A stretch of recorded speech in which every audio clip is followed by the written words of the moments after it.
성경 말씀 욥기 22장 1절로 30절까지 말씀 교독해 올리겠습니다. 대만 사람 엘리바스가 대답하여 이르되 사람이 어찌 하나님께 유익하게 하겠느냐? 지혜로운 자도 자기에게 유익할 따름이라. 내가 이로운 전능자에게 무슨 기쁨이 있으며 내 행위가 온전한들 그에게 무슨 이익이 되겠느냐? 하나님이 너를 책망하시며 너를 신문하심이 너의 경건함 때문이냐? 내 악이 크지 아니하냐? 내 죄악이 끝이 없느니라. 까닭없이 형제를 볼모로 잡으며 헐벗은 자의 의복을 벗기며 목마른 자에게 물을 마시게 하지 아니하며 줄인 자에게 음식을 주지 아니하였구나. 권세 있는 자는 토지를 얻고 존귀한 자는 거기에 사는구나. 너는 과부를 빈손으로 돌려보내며 고아의 팔을 꺾는구나. 그러므로 올무들이 너를 둘러있고 두려움이 갑자기 너를 음습하여 어둠이 너로 하여금 보지 못하게 하고 홍수가 너를 덮느니라. 하나님은 높은 하늘에 계시지 아니하냐? 보라, 우두머리 별이 얼마나 높은가. 그러나 내 말은 하나님이 무엇을 하시며 흑암 중에서 어찌 심판하실 수 있으랴? 빽빽한 구름이 그를 가린즉 그가 보지 못하시고 둥근 하늘을 거니실 뿐이라 하는구나. 내가 악인이 밟던 옛적 길을 지키려느냐? 그들은 때가 이르기 전에 끊겨버렸고 그들의 터는 강물로 말미암아 함몰되었느니라. 그들이 하나님께 말하기를 우리를 떠나소서 하며 또 말하기를 전능자가 우리를 위하여 무엇을 하실 수 있으랴 하였으나 하나님이 좋은 것으로 그들의 집에 채우셨느니라. 악인의 계획은 나에게서 머니라. 의인은 보고 기뻐하고 죄 없는 자는 그들을 비웃기를 우리의 원수가 망하였고 그들이 남은 것을 불이 삼켰느니라 하리라. 너는 하나님과 화목하고 평안하라. 그리하면 복이 내게 임하리라. 청하건대 너는 하나님의 입에서 교훈을 받고 하나님의 말씀을 내 마음에 두라. 내가 만일 전능자에게로 돌아가면 내가 지음받을 것이며 또 너의 장막에서 불의를 멀리 하리라. 내 보화를 티끌로 여기고 오빌의 금을 계곡의 돌로 여기라. 그리하면 전능자가 내 보화가 되시며 내게 고귀한 은이 되시리니 이 내게 전능자를 기뻐하며 하나님께로 얼굴을 들 것이라. 너는 그에게 기도하겠고 그는 들으실 것이며 너의 소원을 내가 갚으리라. 내가 무엇을 결정하면 이루어질 것이요 내 길이 빛이 비치리라. 사람들이 너를 낮추거든 너는 교만했노라고 말하라. 하나님은 겸손한 자를 구원하시리라. 죄 없는 자가 아니라도 건지시리니 내 손이 깨끗함으로 말미암아 건지심을 받으리라. 아멘. 오늘도 우리 가운데 우리 약할 때 강함 되시는 하나님 가운데서 거하시는 복된 하루 되시기를 간절히 소망합니다. 욥과 그의 친구들의 이 대화, 이 처음에는 격려였고 조언이었던 대화가 이제는 논쟁으로 번져지고 있지요. 이 세 번째, 이 3회전, 이 3차전의 대화가 시작이 되어집니다. 그런데 여러분 오늘 말씀 보면서 이 엘리바스의 발언들 속에서 제가 느껴진 한 가지 이 경험이 있다라고 한다면 이것은 거의 부흥 강사의 설교 같다. 어쩜 이렇게 구구절절히, 그렇죠? 뼛속을 파고들고 아주 그냥 아주 너무너무 예리하고 정확한 말들, 이렇게 훌륭한 말들을 아주 하나하나가 아까울 정도로 아주 좋은 말들을 하는구나라고 하는 겁니다.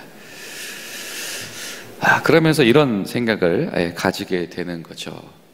아니, 이 욥과 이 친구들은 다 신앙인들인데 신앙인의 고난 앞에서 신앙인과 또 다른 신앙인 3명이 만났는데 이 대화와 이 만남의 장이 세 번째 3차전이 될 때까지 왜 마음이 합해지지 않는 걸까라고 하는 겁니다. 이 3차전이 될 때까지 왜 이들의 대화 가운데서 해답이 보이지 않는 걸까? 이건 그렇잖아요. 그렇죠? 이 성경에서 이 3명쯤 등장한다라고 하면 이 3명이 대답을 내놓아야 할 것 같은 그런 기대감이 드는 숫자 아닙니까? 그리고 그 3명과 더불어서 세 번째 만나고 있잖아요. 그러면 뭔가 이 답이 나와야 될 것 같은데, 그리고 이제는 그들이 할 수 있는 이야기, 지식, 고심, 지혜들이 거의 총동원되고 있습니다. 그런데 이 욥기는 우리에게 한 가지 지혜를 말합니다. 이렇게 거듭해서 3명의 신앙인, 3명의 지혜자들과 3번에 걸친 이 대화와 이 논쟁 속에서도 하나님의 지혜를 발견하지 못할 수도 있더라라고 하는 것입니다. 오히려 이 욥이라고 하는 사람, 자신의 삶의 경계가 무너지는 것을 경험하고 있는 이 욥이라고 하는 사람이 자신의 모든 지혜와 지식을 다 내려놓고 하나님 앞에서 더없이 약한 존재로 서게 되어질 때에 조금씩 점점 들려질 수 있게 되어지는 하나님의 음성과 섭리가 있더라. 그리고 그 약한 모습으로 하나님의 음성과 섭리를 듣기 위해서 하나님 앞에 나아가는 것이, 그것이 참된 지혜이더라 라고 욥기가 우리에게 전하고 있습니다. 사실 참 이 논쟁을 보면 신앙적인 언어에 감추어져 있지만 사실은 굉장히 인간적입니다. 왜냐하면 이 욥과 자신들과의 어떤 대화가 뭔가 결론이 맺어지지 않자 이제 이 친구들이 어떤 이야기를 하기 시작을 하냐면, 그렇잖아요. 우리가 어떤 사람의 이 내용과 발언의 신뢰가 문제가 변화되지 않으면 그 메신저를 공격해라, 뭐 이런 말이 있는 것처럼 욥을 이제 인신공격을 하기 시작을 하는 거죠. 그 직전의 대화가 어떻게 끝났습니까? 욥이 끝까지 자기 마음을 굽히지 않으니까 친구들이 비웃죠. 야, 네가 그런 말 하는데 가서 한번 찾아봐라. 그런 사람이 있나 찾아보고, 그런 지혜자가 있나 찾아보고, 야, 어디 가서 엄한 데 가서 그거 왕궁 찾는 거랑 뭐가 다르냐, 이러면서 철저히 비웃었던 그들이 이제 3회전에 와서는 무엇에 집중하냐면 어떻게 해서든지 욥의 약점을 찾아내기 위해서 자신들의 모든 관심들을 총동원하고 있습니다. 신앙인들의 모임 속에서 일어나는 일인데 어느 순간에 이것이 감정 싸움으로 번져 있고 약점 찾기에 급급해져 있더라. 아니, 1차전엔 그럴 수 있습니다. 2차전엔 좀 미흡할 수도 있지요. 그러나 3번째 만남이 됐다라고 한다면 더 성숙해져야 되고, 그렇죠? 무엇인가 더 넓은 마음을 가지고 폭넓게 수용할 수 있어야 되는데, 이 대화가 길어지면 길어질수록 더 옹졸해지고 마음밭이 좁아지고 하더라. 이게 결코 시간의 문제가 아니고 노력의 문제가 아니구나. 사실 이 사람도 시간과 노력을 할애하고 있지 않습니까? 그런데 시간과 노력을 할애하고 있는데 그 시간과 노력이 이 욥의 약점을 들춰내는 일을 향해서 나아가고 있더라. 우리가 내가 정말 시간을 할애했어, 헌신했어, 이런 마음으로 내가 내 편에서는 내가 욥을 위하니까, 내가 욥을 선대하니까 욥 잘 되라고 하는 거니까 우리가 그렇게 많은 노력을 하는 것들이 오히려 위에 계신 하나님 보시기에는 그것이 입 받은 소리는 하고 있지만 전혀 지금 상황에 상응하는 지혜를 말하고 있지 못하며, 오히려 이제는 서로 감정 싸움으로 번져서 단점 찾기, 약점 찾기, 수많은 이 죄악의 근거들을 쭉 망라해 놓고 이거 하나 걸려봐라 라고 하는 이제 먼지털이식의 그런 집요함을 욥에게 발휘하고 있더라. 여러분, 그렇습니다. 신앙인의 성숙이다라고 하는 것이 시간만 오래 간다고 되어지는 것도 아니고 노력만 오랫동안 지속된다고 되어지는 것이 결코 아니다. 하나님 앞에서의 겸손, 이 하나님의 지혜와 하나님의 섭리가 나에게도 해당된다라고 하는 것을 잃어버린 그 순간, 그리고 그 마음 속에 하나님 앞에서의 사랑의 마음, 긍휼의 마음을 잃어버리는 그 순간 신앙인의 노력과 애쓰는 것들이 하나님 앞에서 쓸모없는 시간이 되어줄 수도 있겠구나. 여러분 기도하실 때 오늘 하루 하나님, 우리가 애쓰는 것들, 노력하는 것들이 그냥 우리 생각 때문에 애쓰고 노력하다가 하나님 앞에서 지혜 없는 사건, 하나님 앞에서 그것이 무익한 사건이 되지 않을 수 있도록 저희를 붙잡아 주시옵소서. 우리가 기도할 수 있기를 바랍니다. 그리고 중요한 것은 그 와중에 욥은 성장하고 있다라고 하는 겁니다. 욥은 분명히 하나님 앞에서 하나님을 경외하는 사람이라고 인정받은 사람이었지요. 그런데 이 긴 고통의 시간들을 통해서, 그리고 이 집요하리만큼 집요한 이 세 친구들과의 대화를 통해서 욥이 변화하고 있습니다. 뭐냐면 욥 속에서도 하나님 인식이 바뀌어져 가고 있다라고 하는 겁니다. 자신에게 찾아온 이 고통 체험으로 인해서 전에는 가져보지 못했던 질문을 욥이 가지기 시작을 하게 되었죠. 그렇죠? 그리고 욥이 자신의 문제 때문에 시선을 열어서 보게 되어지는 것들이 있습니다. 분명히 이렇게 고난당한 사람들도 있겠구나라고 하는 것이고, 그리고 마땅히 심판받아야 될 이들이 심판받지 못함으로 인하여서 괴로운 심정에 처하는 일들도 있겠구나라고 하는 것. 욥이 자신에게 찾아온 이 고난의 문제를 경험하기 이전에는 알 수 없었던 것들, 욥의 세 친구들은 보지 못하던 것들을 욥은 보기 시작하고 있고요. 그리고 그 섭리 앞에서 욥은 하나님 앞에서 질문하는 자로, 하나님의 답을 구하는 자로 변화되어지고 있다.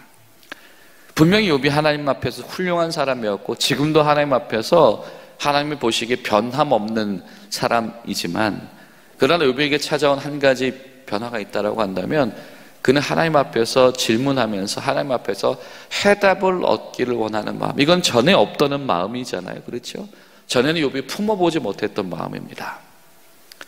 욥은 이 시간을 통해서 변화되어지고 더 새로워지고, 그리고 하나님 보시기에 이것이 성장이다라고 하는 겁니다.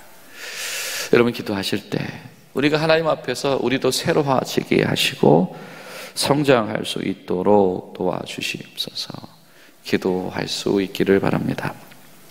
이 엘리바스라고 하는 사람이 이 세 번째 지금 논쟁을 벌이다 보니까 이제는 여러분 우리가 되짚어 보면 엘리바스가 최초로 이제 욥과 이야기를 할 때 첫 번째는 어떤 식으로 말했냐면 욥에게 그래도 좀 따뜻하게 말했어요. 조언하듯이 말했습니다. 점잖게 타일렀어요. 이보시게 그래도 회개할 거 있지 않겠어? 라고 하는 것이죠. 그러다가 이제 자신의 말이 먹히지 않으니까 발끈했고, 또 욥이 끝까지 당당하게 맞서니까 더욱 화가 나서 두 번째는 어떻게 했냐면 이 아주 강한 어조로 이 악인에게 찾아온 저주를 이야기하면서, 그게 이 사실관계를 어떤 당연한 진리만을 말하는 것이 아니라 간접적으로 욥을 저주하는 거였죠. 그렇죠? 우리가 교묘하게 이 성경 말씀을 통해서 한 사람을, 그렇죠, 우리가 욕되게 만드는 것들, 그거 우리가 주의해야 하는데 엘리바스가 그러했었다라고 하는 겁니다. 근데 지금 마지막 3차전이 되니까 이 첫 번째 기술, 두 번째 기술을 총동원해 하고 있습니다. 내 말이 맞다라고 하는 것을 증명하기 위해서 이렇게 쓰고 있다. 그렇구나. 욥기 22장은 이렇게 말합니다. 때론 신앙인들이 자기 말이 맞다라는 것을 증명하기 위해서 이렇게 아주 총동원해서 방법들을 동원하기도 하는구나. 그런데 그것이 그렇게 애씀에도 불구하고 전혀 관역을 빗나갈 수도 있고, 그것이 해답이 아닐 수도 있다. 심지어 그의 말 한마디 한마디가, 그의 지식 하나하나가 틀린 구석이 없더라도 그의 말과 그의 생각이 관역을 빗나갈 수 있더라라고 하는 것이죠. 그 이유는 이 세 번째 이 3회전이 돌아가는 동안에 엘리바스는 자신이 변화해야 한다는 필요성을 느끼지 못했기 때문입니다. 그렇습니다. 신앙인들이 나에게도 필요한 것 한 가지, 나도 여전히 변화해야 되고 성장해야 된다라고 하는 이 마음의 동력을 잃어버린 그 순간에 이 엘리바스와 같이 우리가 되어줄 수 있다라고 하는 겁니다. 그가요 이제는요 아주 설교를 하고 있습니다. 인간론을 이야기합니다. 어찌 사람이 하나님 앞에서 유익하겠느냐. 2절 말씀 보면 그렇죠. 사람이 어찌 하나님 앞에 유익할 수 있겠느냐. 또 이 12절을 보면 또 이런 표현도 해요. 하나님은 높은 하늘에 계시지 아니하냐. 보라 우두머리별이 얼마나 높은가. 그보다 높으시다. 이 신론을 말합니다. 인간론 신론을 말합니다. 아주 교회에서 아주 수준 높은 신앙교육을 하는 것과 마찬가지인 것이며, 그리고 세세하게 삶의 구체적인 내용들을 다 이야기하고 있습니다. 소위 이 제자 훈련에 들어갈 법한 어떤 항목들을 구구절절하게 부흥 강사의 목소리로 아주 강력하게 설교하고 있다라고 하는 것이죠. 그리고 마치 욥이 지금 앞선 이 친구들과의 논쟁들 속에서 무슨 표현을 했었냐면, 내가 언젠가는 하나님 앞에 서서 하나님 앞에서 변론하고 싶다, 이런 변론, 이 법적 용어를 사용했다고 하니까 마치 이번에는 자신들이 뭐가 됐어요? 그럼 내가 거기에 반응해 줄게, 난 이렇게도 말할 수 있어 라고 하면서 뭐 하는 겁니까? 검사처럼, 그죠? 피고인 욥은 이러이런 죄도 있을 것이고 이러이런 죄도 있을 것이고 한번 자백해 보시오. 내가 아직 심정은 있는데 물증이 없어서 그렇지 분명히 있을 겁니다. 자백해 보시오. 이렇게 이야기하고 있죠. 여러분, 사실 이 표현은요 욥을 비꼬는 것이거든요. 지금 욥에게 이런 죄의 가능성을 열거하는 것은 욥의 말 표현을 비꼬는 것입니다. 인격을 사실 공격하고 있는 것이죠. 3회전이 되면 더 성숙하고 더 숙성된 대화가 이루어져야 되는데 오히려 약점만 파고드는 그런 고발만을 하고 있구나. 아니, 이렇게 훌륭한 인간론과 신론을 말하면서 정작 그렇게 수준 높은 이 영적인 지식을 보유한 사람들의 태도는 아주 저급하고 유치하더라. 그러면서도 엘리바스가 이런 이야기를 해요. 무슨 이야기를 하냐면, 하나님이 너를 책망하시며 너를 신문하심이 4절에 보면 너의 경건함 때문이냐. 사실은 욥기가 처음부터 이 단어를 사용을 하죠. 하나님이 이 욥의 이 하나님의 경외함을 보시고 경건함을 보시고 그를 이를 흡족히 여기셨고, 그에 대한 어떤 이 고발하는 자의 어떤 고발 사건이 이 욥의 고난 시작의 발단이었다라고 하는 거예요. 그 단어들이 등장을 합니다. 그 이야기는 뭐냐면, 엘리바스도 사실은 찬찬히 생각을 해보면 이 사건의 절말을 그도 분명히 이해할 수도 있었을 것이다 라고 하는 거죠. 그런데 그는 찬찬히 이것을 받아들일 수 있는 열린 마음을 전혀 가지고 있지 못했다. 남다른 하나님을 경외함으로 인하여서 고통 속에 있는 욥은 결과적으로는 욥을 향한 하나님의 남다른 계획을 알게 되어지는데, 엘리바스는 그런 하나님의 새로운 계획, 특별한 계획, 남다른 계획을 아는 자가 되었다, 모르는 자가 되었다, 모르는 자가 되고 말았다. 철저하게 교리적으로 자기중심적으로 이렇게 꽉 사로잡혀 있는 사람들은 그러하다라고 하는 것이죠.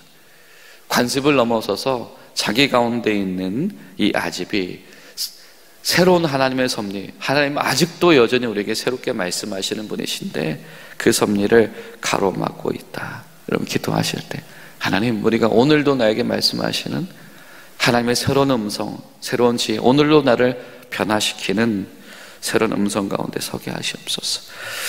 그런 마음으로 기도하며 나아가는 저와 여러분들 되시기를 예수님의 이름으로 간절히 소망합니다. 기도하시겠습니다. 살아계신 하나님, 오늘도 우리가 주님 앞에 섭니다. 3명의 신앙인들이 3번에 거듭해서 하나님 앞에서 모여 있을지라도 지혜로운 길로 가지 못하며 여전히 편견과 아집 속으로 나아가는, 감정 싸움으로 나아가는 부끄러운 모습을 바라봅니다. 하나님, 우리에게 쌓여지는 시간과 노력들이 하나님 앞에서 지혜 없는 시간 되지 않도록 도와주시옵시고, 때론 욥처럼 거칠고 점진적이지만 하나님 앞에서 새로워지며 새롭게 성장해 나가는 그런 신앙인들, 믿음의 사람들 될 수 있도록 우리를 도와주시옵소서. 예수님의 이름으로 기도하옵나이다. 아멘.